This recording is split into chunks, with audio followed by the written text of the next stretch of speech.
So as I said in the children's message, there's a lot to be said about this book, Charlotte's Web, and I don't know how long this sermon will be, but I will tell you to be grateful that I didn't say all the things that can be said about it. I think we could speak for hours upon hours just on this book and how it relates to our relationship with God. I want to speak about the scripture we read today right here in the beginning of the sermon, and you probably won't hear me intertwine it much anymore, but I want you to listen to today's sermon with this in the backdrop, with that scripture in mind, because it's so very related to this story, as are other scriptures.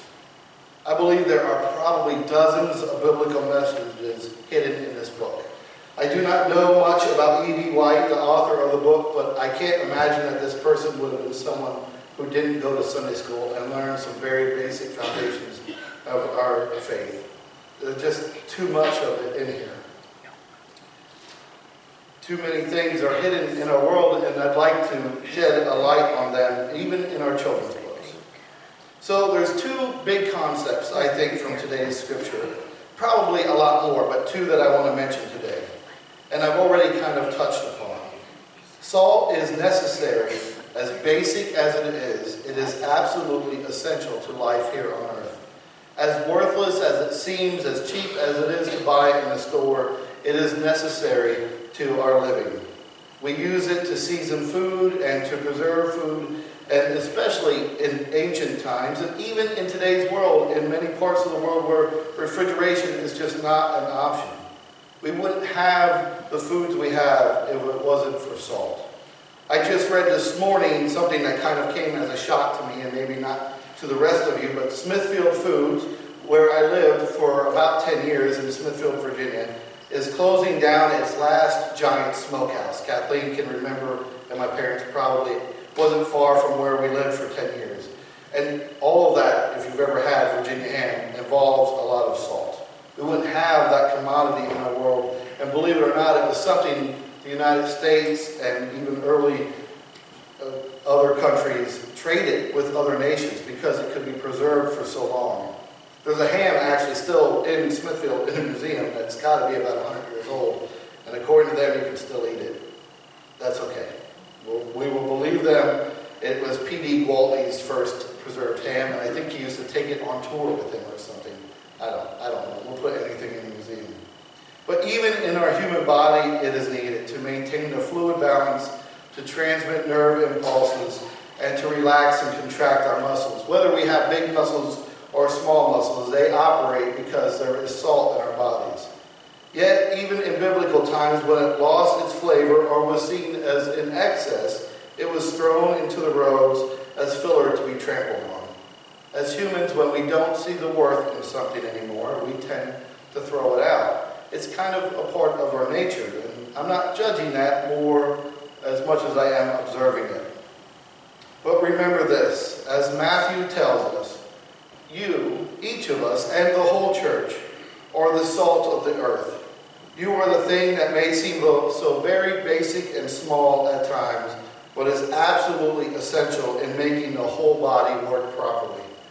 We only lose our saltiness when we wrongly believe that ourselves or others have lost our worth. That is when we lose the flavor of who we are. You are also the light of the earth. Now, in today's day and age, as I spoke with the children, we take light for granted. We can walk into a room and flip lights on in the majority of this country and really in the majority of the world. But in Jesus' time, that wasn't the case.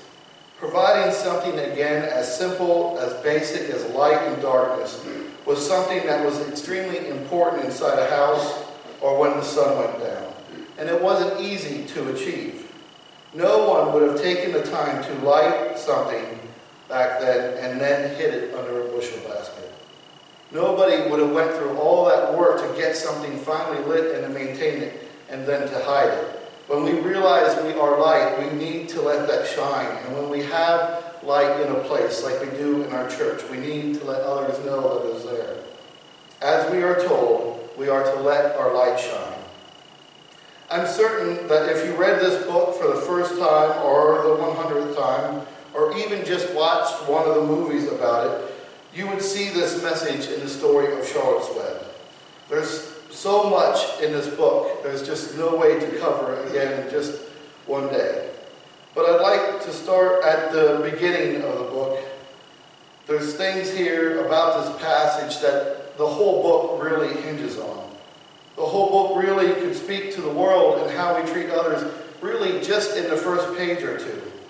Wilbur is born the runt of the litter. And then I'll begin here with just the first few pages. "Where's Papa going with that axe?" said Fern to her mother as they were setting the table for breakfast. "Out to the hog house," replied Miss Arabelle. "Some pigs were born last night." "I don't see why he needs an axe," continued Fern, who was only 8. "Well," said mother, "one of the pigs is a runt. It's very small and weak, and it will never amount to anything. So your father has decided to do away with it." "Do away with it?" shrieked Fern. "You mean kill it? Just because it's smaller than the others?" Mrs. Arabelle put a pitcher of cream on the table. "Don't yell, Fern," she said. "Your father is right. The pig would probably die anyway." Fern pushed a chair out of the way and ran outdoors. The grass was wet and the earth smelled of springtime. Fern's sneakers were sopping by the time she caught up with her father. "Please don't kill it," she sobbed. "It's unfair." Mr. Arabelle stopped walking. "Fern," he said gently, "you will have to learn to control yourself." "Control myself?" yelled Fern. "This is a matter of life and death, and you talk about controlling myself." Tears ran down her cheeks, and she took hold of the axe and tried to pull it out of her father's hand. "Fern," said Mr. Arabelle, "I know more about raising a litter of pigs than you do. A weakling makes trouble. Now run along." "But it's unfair," cried Fern. "The pig couldn't help being born small, could it? If I had been born very small at birth, would you have killed me?" Mr. Arabelle smiled. "Certainly not," he said, looking down at his daughter with love. "But this is different. A little girl is one thing, a little renty pig is another." "I see no difference," said Fern, still hanging on to the axe. "This is the most terrible case of injustice I've ever heard of." A queer look came upon John Arabelle's face. He seemed almost ready to cry himself. "All right," he said, "you go back to the house and I will bring the runt when I come in. I'll let you start it on a bottle like a baby. Then you'll see what trouble a pig can be." How powerful that first few pages would be in our world today. Now, I want you to realize along with me that I love bacon and I love ham, and this is metaphor. I'm not up here calling for people to become vegetarians or to run out and save all the pigs of the earth, but to see the metaphor of this about the value of life that the book is portraying. So please, for all the crazy, controversial things I'll say, I am not giving up bacon today. The whole story hinges on the fact that a little girl stood up to the authority in her house in an intelligent, passionate, and determined way.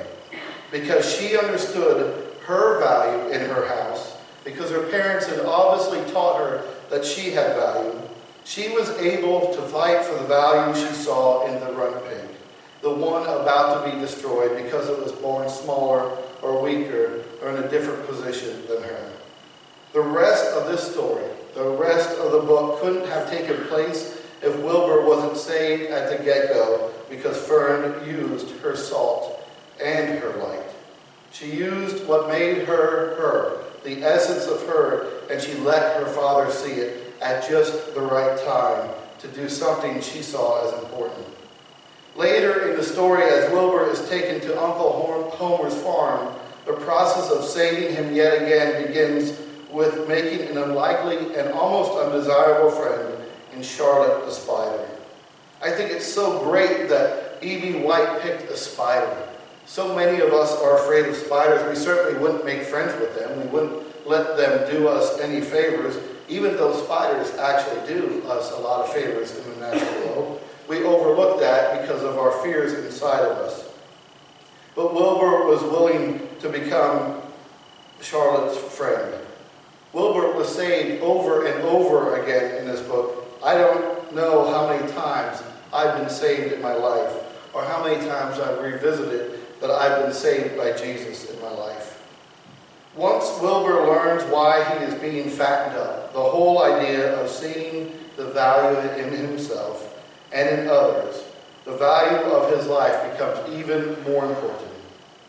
Their bond, the bond between Charlotte and Wilbur, is solidified when Charlotte makes this commitment.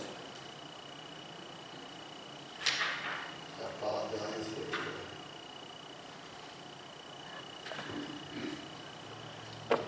Wilbur burst into tears. "I don't want to die," he moaned. "I want to stay alive right here in my comfortable manure pile with all my friends. I want to breathe the beautiful air and lie in the beautiful sun." "You're certainly making a beautiful noise," snapped the old sheep. "I don't want to die," screamed Wilbur, throwing himself to the ground. "You shall not die," said Charlotte briskly. "What? Really?" cried Wilbur. "Who's going to save me?" "I am," said Charlotte. "How?" asked Wilbur. "That remains to be seen, but I am going to save you, and I want you to quiet down immediately. You're carrying on in a childish way. Stop your crying. I can't stand hysterics." Seems like kind of a motherly voice here when she can't explain to their child how they will fix things or how things will be okay, but yet they do. But that again begins a commitment that lasts beyond their lives, really, between Charlotte and Wilbur. Even though Charlotte didn't know how she would do it, she made a commitment to save his life. Charlotte then begins the process of what many would call a miracle by spinning a web with the words "some pig" in it. Now, if you've ever really stopped to look at a spider web, and sometimes I have, and honestly, sometimes I haven't. When I used to hike a lot on the Appalachian Trail, I will tell you that I disliked spider webs so much that I would always wait till some other hikers left the shelter before me so that their faces would get the spider webs along the trail before mine would. It was kind of a thing I learned from experience it the wrong way. At first, when I hiked, I thought, oh, I want to be up and out of here early, until I realized that in the first 30 minutes, all I was doing was running into spider webs and clearing them for everyone else. It didn't take long for me to let someone else go first, or to learn to kind of have one of my hiking poles out in front of me. But along the same trail, there were times where I saw these really intricate, beautiful things of a spider web.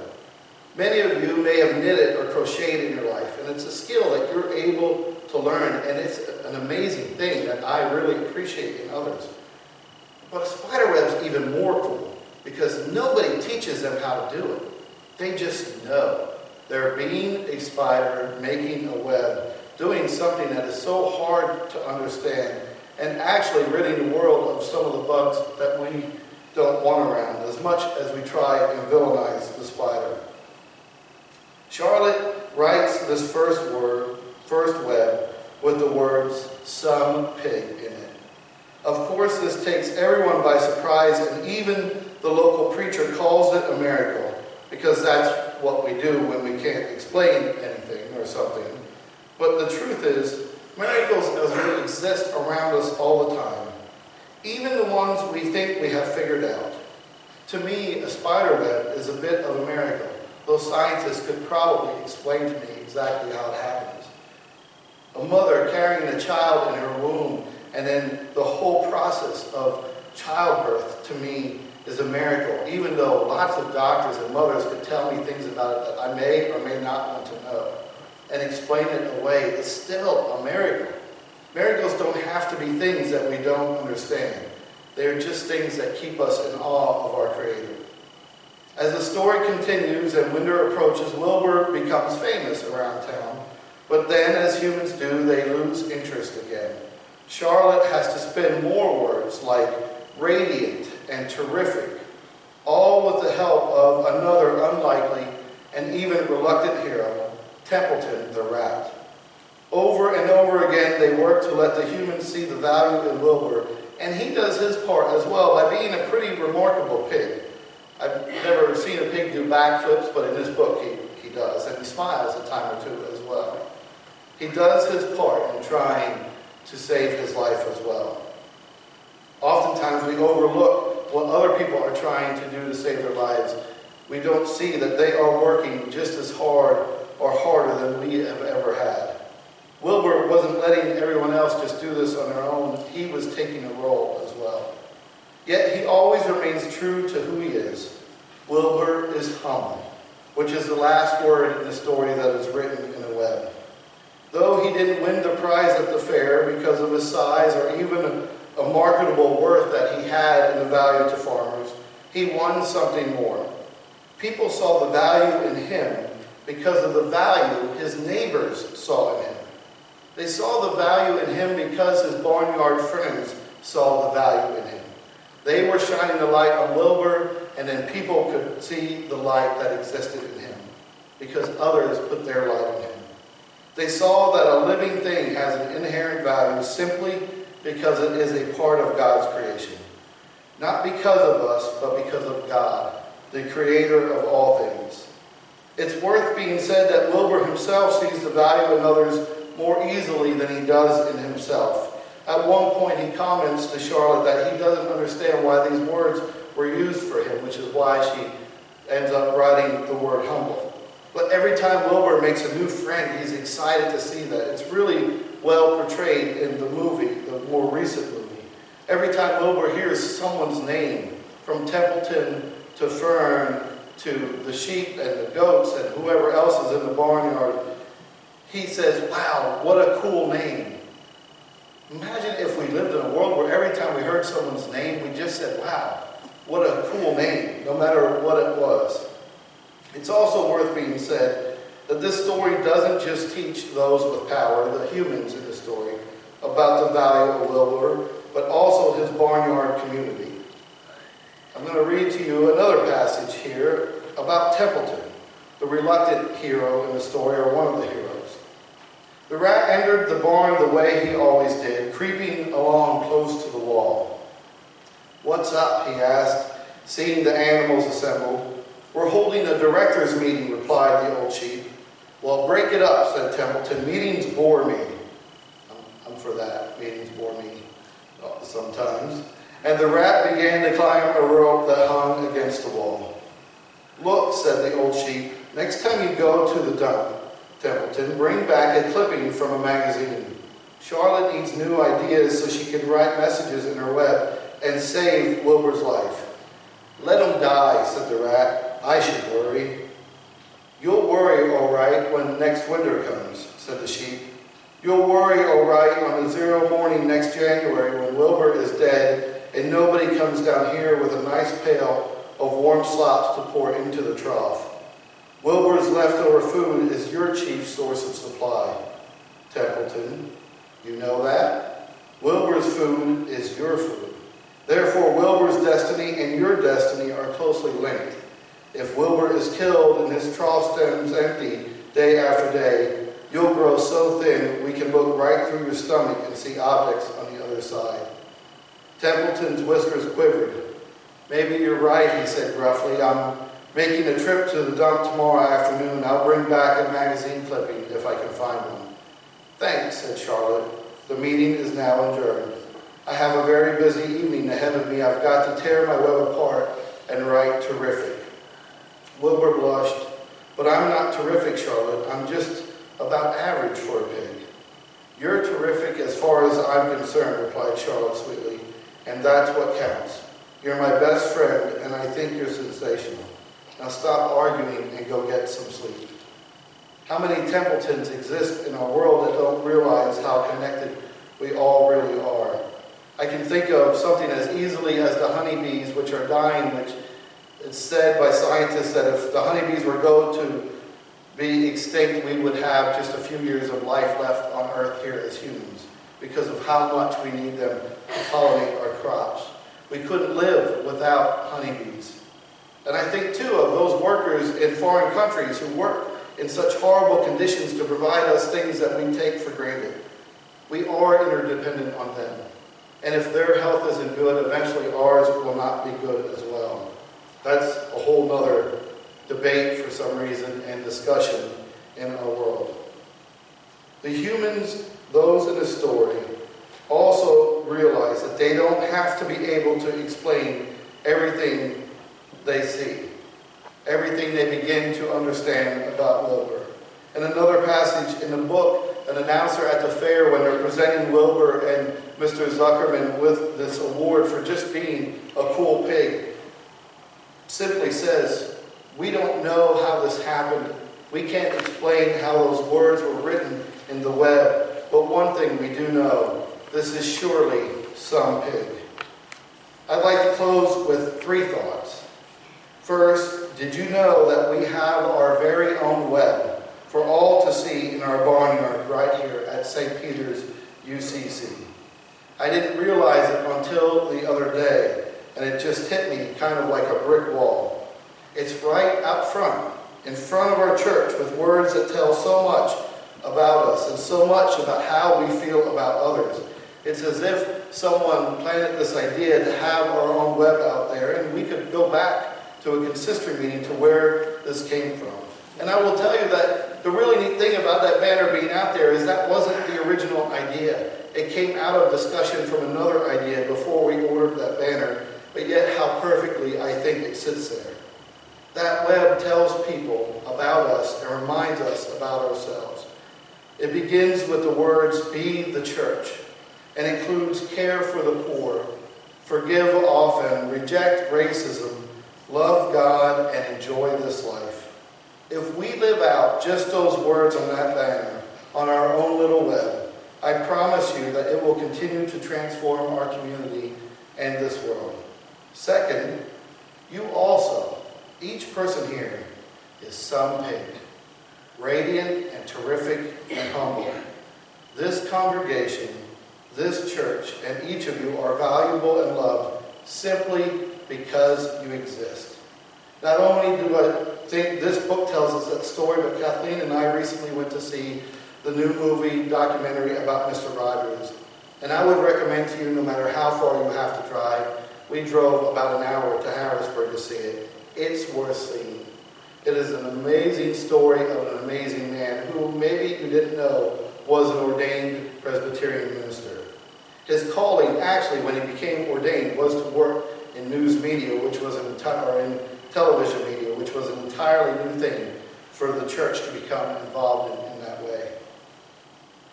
Mr. Rogers, for all those who would actually criticize him, taught simply in almost every episode that you are important and you are loved just because you are you, not because of anything you do. Though those things are great, it doesn't matter as far as determining whether or not you should be loved. You are some pig, radiant and terrific, and we hope just a little bit humble. And finally, I'll close with the ending of the book. Wilbur never forgot Charlotte. Although he loved her children and grandchildren dearly, none of the new spiders ever quite took her place in his heart. She was in a class by herself. It is not often that someone comes along who is a true friend and a good writer. Charlotte was both. My friends, be a good friend to folks. Make a new friend. No matter where you are at in life, seek out a new friend and try to make one. Even an unlikely one, just as soon as you can. In my own life, and in the life of Jesus that I strive to follow, that has made all the difference. I remember a time, maybe about 2.5 years, or a year and a half ago, Bud and Nora, who are members of this church, were riding with me delivering packages for the Angel Tree Ministry to children. And Bud looks at me, we were somewhere over in the valley, I really don't know where, we were pretty far out there taking gifts, and we were having a great conversation, and he said, Jason, you just don't understand. He said, I never thought in my life that I would be riding around in a car with a preacher delivering Christmas presents. And I said, Bud, neither did I. Make friends with those who are unlikely to be your friend. There was a time in both of our lives that Bud and I might not have associated with each other, and yet we were able to come together in that day and have one of the best days I've had in ministry at this church since I've been here. We are all salt and light. Jesus doesn't say, you who follow me, or you who think like me. He says, you are the salt of the earth. You are the light of the world. everyone, not with any qualification, not with any remarkable achievements. Amen.